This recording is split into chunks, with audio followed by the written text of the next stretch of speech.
You know, I'm increasingly getting the feeling that the new Battlefield isn't about innovation.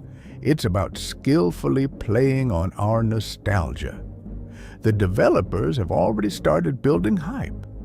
Battlefield Labs, the open beta, slick trailers, all wrapped in the promise of bringing back what you loved.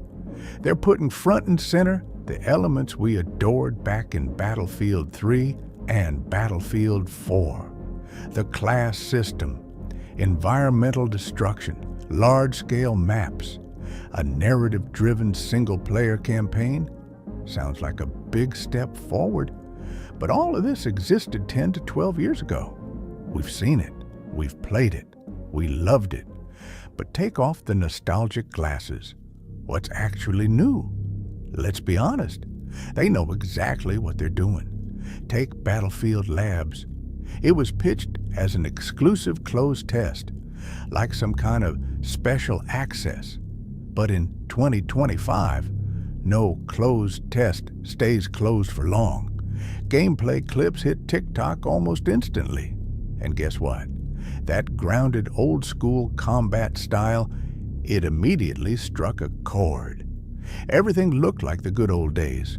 No over-the-top effects, just honest firefights. It's clever marketing.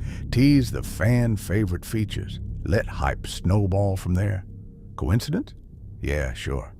Now, let's talk about what we actually want to see. First off, Levolution from Battlefield 4. Remember? A skyscraper collapsing, streets flooding, a storm suddenly rolling in. Imagine this, a Brooklyn-style map. You're fighting on sunny streets.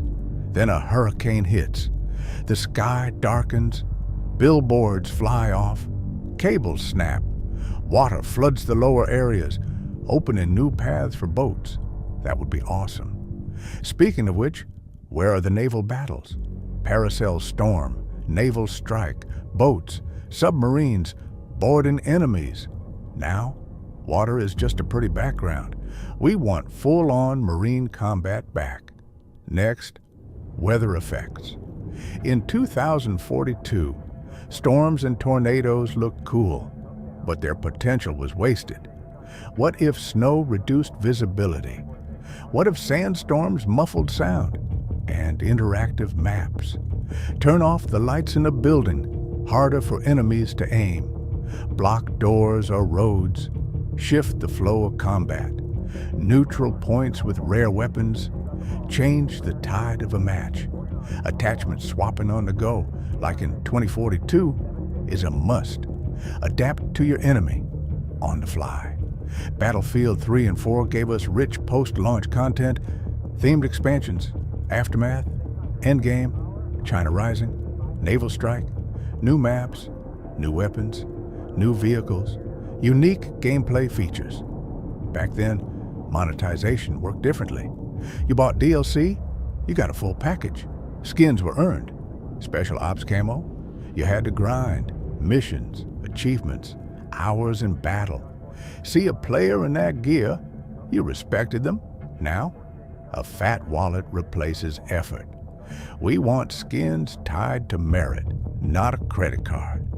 That said, some new things are genuinely awesome. Dragging wounded allies to cover, reviving them like a hero.